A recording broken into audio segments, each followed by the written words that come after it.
Hello, my name is Johnny Rodriguez, and I'll be presenting my capstone project called Vive Saludable, or in English, Live Healthy, Challenging Chlamydia and Condom Use in Young Heterosexual Latino Men in Salt Lake County. So kind of a quick introduction to what my project was. So it was just an effort to create study and communication efforts to achieve two objectives. The first, to lower the rates of chlamydia infections among young heterosexual Latino men in Salt Lake County, and the second, to increase the use of condoms among the same population.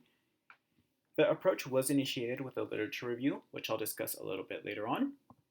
This was followed with a short entry-level qualitative questionnaire and its analysis. And finally, this was followed by the creation of a new expanded quantitative questionnaire and a video storyboard. A video storyboard just being dialogue and images for the use of a future video. And these were done in English and Spanish and are based on the entry-level questionnaire responses. So before moving on with my project, just want to get into some quick background information. So kind of what is chlamydia? So chlamydia trachomatis is one of many STIs. It affects both men and women. It's spread through oral, vaginal, and anal sex. The symptoms include abnormal discharge, a burning sensation during urination, pain and swelling in the testes for men. It's easily treatable through antibiotics and is found through STI screening. However, if left untreated or not screened for, these infections can lead to reproductive organ damage and pelvic inflammatory disease, which makes a woman's chances of becoming pregnant a lot more difficult. And it is easily prevented through practicing safe sex, so using a condom. However, there is a condom issue, specifically within Hispanic adults. So between 2011 and 2015, this community had a significantly lower rate for using condoms when compared to non-Hispanic white populations. And this has led to a growing health disparity. So nationally, in 2018, the rate for infections among Hispanics was 392.6 cases per 100,000 persons, and this was 1.9 times greater than white populations. In 2019, for women, the rates were 524.2 cases per 100,000 persons, and for men, it was 252.2 cases per 100,000 persons. Specifically within Utah, in 2020, the highest rates have been seen with POC. So Hispanics/Latinos hold a rate of 612.5 cases per 100,000 persons, and this is higher than the national rate, so it really is a concern within the state. It's also the third highest rate in the state, right behind Blacks and Pacific Islanders, and majority of the cases are found within Salt Lake County. And kind of getting a little bit more into that background information, but also my project interventions and just kind of process. There was a literature review conducted, and the literature review focused on analyzing previous interventions from other states and agencies, just to see what they use to kind of combat chlamydia rates and increase condom use within Hispanic and Latinos. And they focus a lot on educational materials and resources, video interventions, and social marketing campaigns for condoms. All of these approaches were found to be very successful, and they lower the rates of infections and increase condom use. And then the second part of the literature review involved finding suggestions for future interventions for this particular community. And there was a lot of mentioning of cultural competence, expanding Spanish language resources, appropriate platform usage, so just using social media, and use of the intrapersonal and interpersonal levels of a person's life, and theories as well. And finally, persuasive social marketing. And then getting into the methods of my project and kind of what followed after the literature review. So what followed was creating the measures and that entry-level questionnaire, so just finding those items and questions. And this started off by selecting intrapersonal level theory constructs just to get insight on the individual knowledge. So from the health belief model, perceived susceptibility, severity, barriers, and benefits were selected. And this led to questions such as, who do you believe is at risk? Do you know any of the complications? are the reasons why you may not use a condom, and what are the positives you believe come from using a condom. From the theory of planned behavior, perceived behavioral control, and subjective norms were selected, and this led to questions such as, do you believe condom use is out of your control? And do you believe family, religion, or friends support your condom use? And this questionnaire was developed using open-ended questions and only in English, due to it being for a very specific population, which I'll discuss a little bit later on.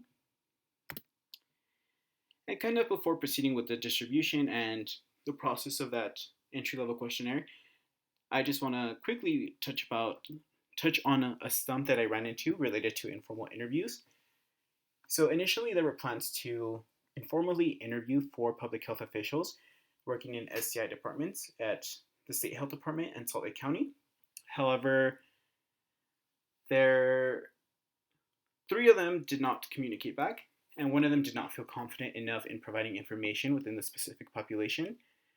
And everything was planned, so there was interview questions that I came up with, as seen here.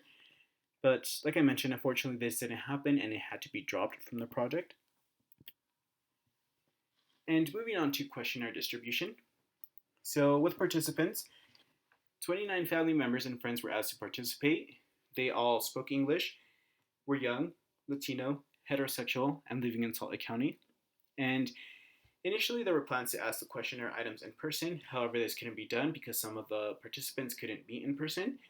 And to avoid any kind of biases or differences in responses, the questionnaire was distributed online just through a form. And each participant was called before completing the form, just so that they were reminded of the topic and so that they knew that the responses would be anonymous and were just meant for my educational growth, so they wouldn't be published anywhere. And these statements were reiterated in a disclaimer on the questionnaire itself. And the survey was closed after everyone responded. And to ensure that no one accidentally responded twice, each participant was called one last time after the surveys were closed to make sure that they completed the form. Moving over to analysis. So a qualitative analysis of the responses was conducted. As the responses were analyzed, they were categorized under a theme, which were kind of just created as the responses were read. And there was a mean of 3 themes per questions used, the number of themes ultimately being dependent on the variety of the responses to each question. And kind of just talking about shaping the responses into deliverables. So how would these responses and the analysis lead to that expanded quantitative questionnaire and that video storyboard?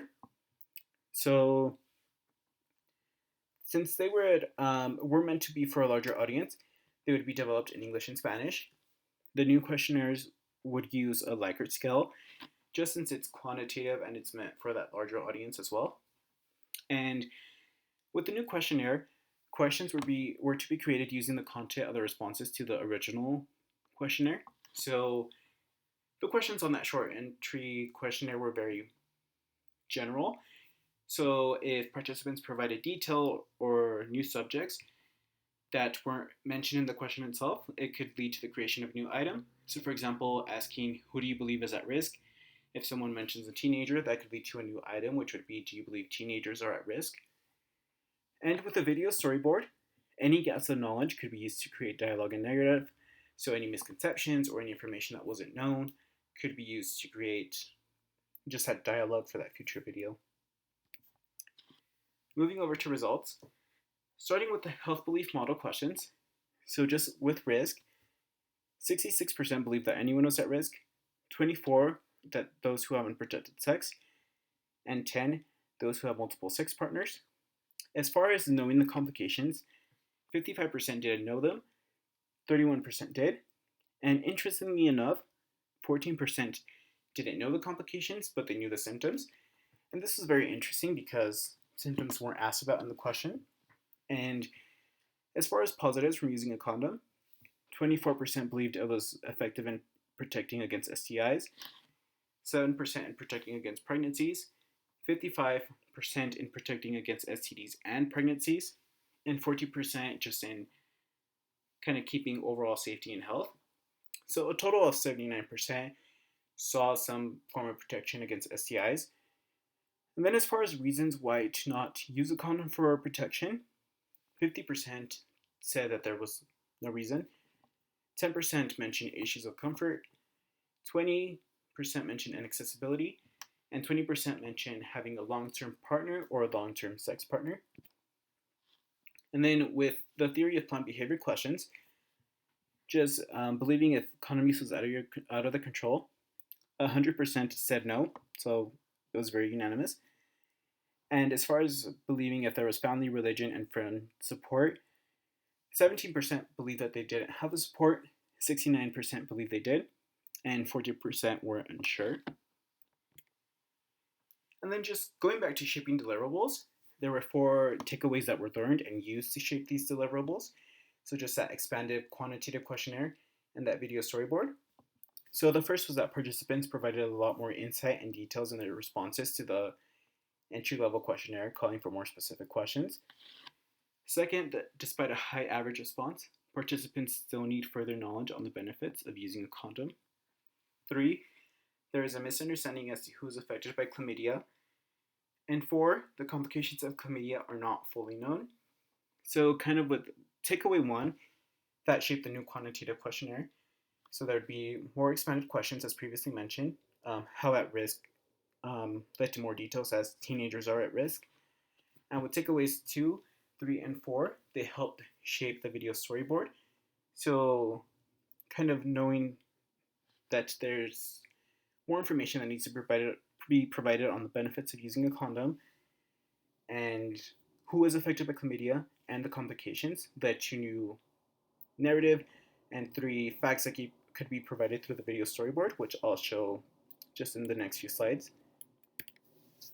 So kind of talking about that expanded quantitative questionnaire. So here we see an example of one of the sections.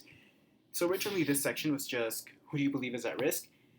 But due to the detail and the subjects mentioned in the responses, it was expanded. So now there's I'm at risk, sexually active people are at risk, people who have unprotected sex are at risk, people with multiple sex partners are at risk, people of all ages are at risk, and teenagers are at risk. And similar situations happen with other questions. They expanded from one question to multiple questions. And additionally, within this survey, it expanded a little bit more by including a demographic collection. And that demographic collection was based on an entry form from the Utah AIDS Foundation. And I took my video storyboard images and dialogue and just put them together to kind of create a short example video of what kind of the video that could be created using this video storyboard would look like. So just going to play that quickly.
And I know that played pretty quick, but just to touch on the video, it's inspired by a campaign by a Utah public safety campaign.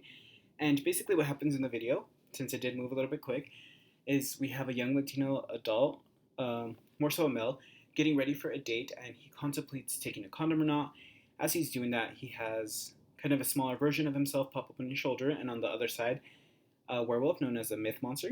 And the myth monster just starts to spread misconceptions and myths about chlamydia, so the complications, who's at risk, and the benefits of using a condom.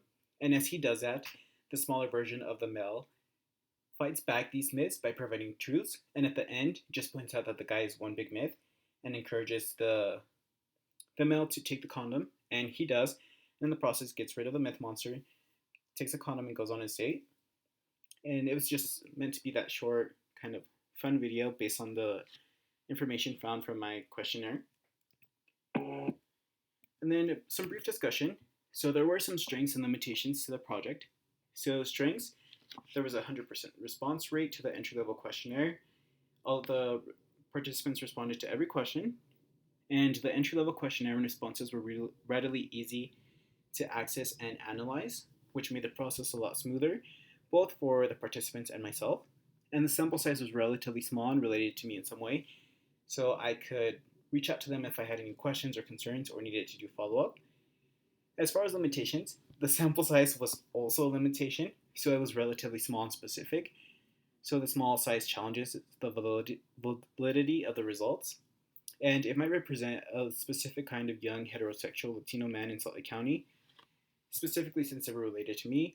Could be a very specific group, or more so subgroup within this group.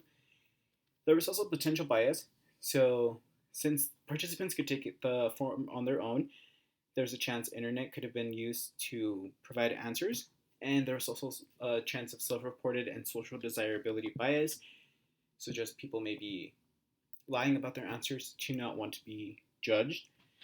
And also, there were no public health officials who did not participate in the study, so that kind of really affected the outcome and kind of the validity and the strength and kind of just overall tailoring of the resources. But that is pretty much my project. It was very fun. I hope you enjoyed it, and I hope you learned something interesting, and just thank you for tuning in.